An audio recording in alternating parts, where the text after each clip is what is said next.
What's good, YouTube? It's Pokemaster88 bringing you BHDL Team Preview for the third week. We have your California Trailblazers taking on the McChesney Park Slowpokes. We are coming off a big win last week. Adam and his McChesney Park Slowpokes are 2-0. Very, very good. We have a very good record against Adam in BHDL, so let's see if we can keep that streak going. Other than that, right, let's just hop into the matchup and see what we're looking at. Off first glance, we both have a Palkia. We both have a Fairy Steel type in Tinkaton and his Magearna. But other than that, I noticed Shadow Ball is very free if I can take out the Mandibuzz and the Zoroark. I think Infernape Speed Tears looks amazing. Like he is faster than Magearna, faster than Palkia, faster than Rillaboom, faster than Arcanine. We're slower than Sneasler, right? Slower than Zoroark, then the remaining three mons, Mamoswine, Ampharos, and Trevenant. We are faster than those guys, so Infernape is looking very strong here as well. Electros, I don't think it has the greatest time here just because of all the physical attackers like the Rillaboom, the Arcanine, the Zoroark. The Mamoswine can give us a lot of problems. Monkey Dory doesn't look bad, but he would have to pull off some shenanigans to be very effective. Low kicks doesn't look terrible. You know, the thing I don't like about low kicks is the quad resist on Magearna when it comes to like first impression and Leech Life. Magearna does get a quad resist there. Sneasler gets a quad resist, so that's the only reason why I'm not looking at low kicks so closely. Let's see what else we have here. Oh, Dondozo, right? I think Dondozo defensively for us looks absolutely insane. We could take on the Mamoswine, we could take on Rillaboom, we could take on Arcanine and Sneasler. So Dondozo looks very good here, and then we got my two biggest Spadef walls, which is Snorlax and Umbreon. I tested both of them in mocks. I landed on Umbreon for this week. So speaking of Umbreon, I was actually supposed to pick up Frostlass week 2. But because I desperately needed more bulk and a Wisher, I decided to leave Frostlass on the board and grab Umbreon. Even though I really want to use Frostlass, we're going to have to wait either later on in this season or in another league. But with that being said, we are just going to move on to our first Pokemon, which is our Infernape. Infernape is our Terra Captain for this week. He is rocking 252 attack, 216 speed. We have just enough speed to outspeed a +2 max speed Magearna. So if he has Magearna and wants to shift gear, we are faster with our choice Scarf by 2 points, right? The rest I decided to throw in HP. We are rocking the Blaze ability because we are clicking Flare Blitz. The weaker we get, the more powerful our Flare Blitz becomes, and of course, a Jolly Nature. And the moves this week is U-Turn, Flare Blitz, Close Combat, and Switcheroo. If Magearna starts to set up Iron Defenses or Shift Gears, I'm either clicking Flare Blitz or Switcheroo, and then yeah, Close Combat is there just to general stab, hits everything except for Sneasler and Zoroark, but we have U-Turn to kind of poke around, assuming the Zoroark is not scarfed. And with that being said, that is Infernape. Moving on to our next Pokemon. It is our boy Palkia. We got Palkia Origins here. We are max, 252 speed, 252 special attack. This ensures us that we speed tie a Sneasler who is not unburdened or activated as unburdened. Pressure, timid nature, of course.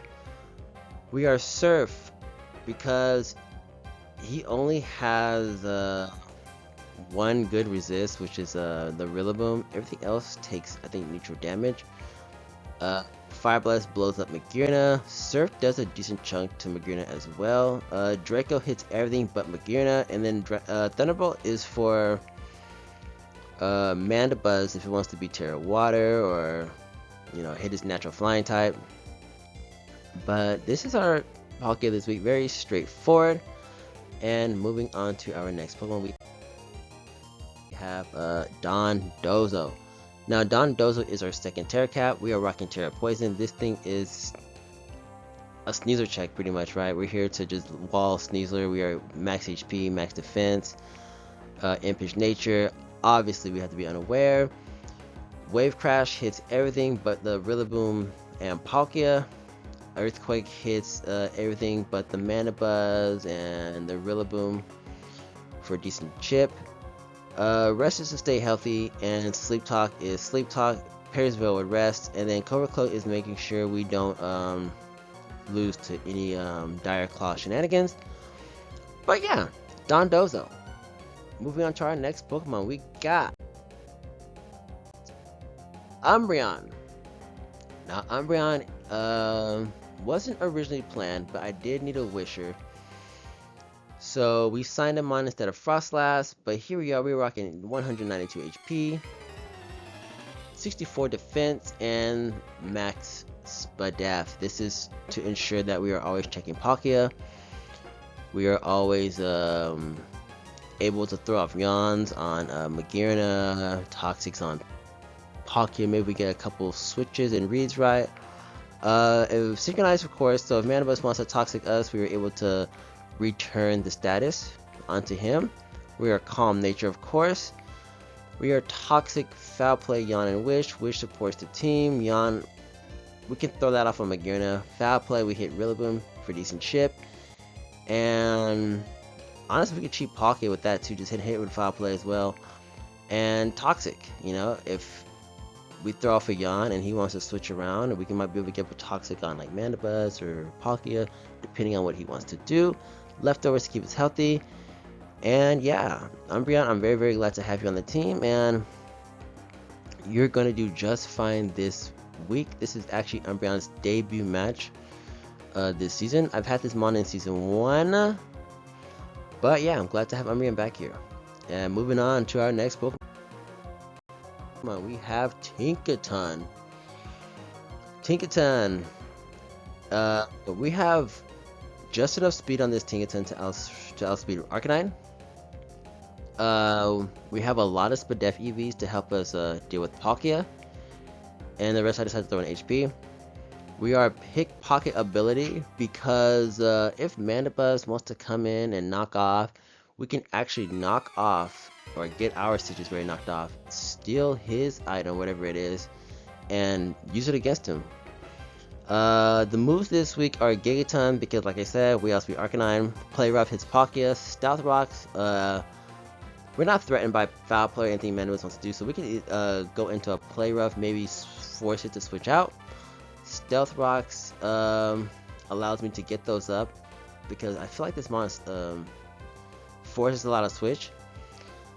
And yeah, Swords Dance. So either A, we go for Stealth Rocks on the Mandibuzz switch, or Swords Dance on the Mandibuzz switch. If Arcanine is not Choice Scarf, we will always outspeed it, and we can one-shot it with Gigaton Hammer. We are Citrus Berry because it pairs well with Pickpocket. And Tinkaton, you are the real Fairy and Steel type. We're gonna do all we can to not lose to Magearna this week. So with that being said, we are moving on to our next Pokemon. It is Spectre. So Spectre is 252 attack. We have enough speed to outrun Sneasler if it's not unburdened. The rest into defense, of course. We are Grim Neigh, max speed. Shadow Ball, Taunt, Calm Mind, and Draining Kiss. Shadow Ball hits the whole team except Zoroark and Manabuzz. Taunt if Manabuzz wants to throw off a Toxic or whatever. We can Taunt and then Calm Mind. And if he knocks off, it will activate our weakness policy. We can KO it with the Draining Kiss, assuming it is not Terra, which we're going to try and force that thing at Terra before we even go crazy with our Spectrier. But yeah, this is going to be a primary way of breaking through his team and getting off damage. So I'll most likely be playing this Mon, one of the last guys, pretty much having it in the back, right? We're gonna have this thing in the back, and it's gonna pretty much help us late game, assuming the Rillaboom's gone, the Snealer's gone, the Manabuzz is chipped. So if we can get those things, Spectre can finish the game. And moving on, we have our keys to victory. Keeping track of Zoroark is crucial. This thing can literally disguise as anything it wants. Chip on Manabuzz is crucial. It allows Spectre to kind of snowball, assuming we get the right chip. And this week we have to limit our mistakes. We made a mistake last week, late game with our Snorlax, where we could have actually kept it healthy for Raging Bolt against Bira, but we ended up stacking up to Roaring Moon. So it's these small things in each game that I gotta keep track of. And last but not least, go out there and have fun. This is Draft League, this is Season 5, so we're here to have a good time. And yeah, go ahead and wish your California Trailblazers the best of luck this season. And Pokemaster is out.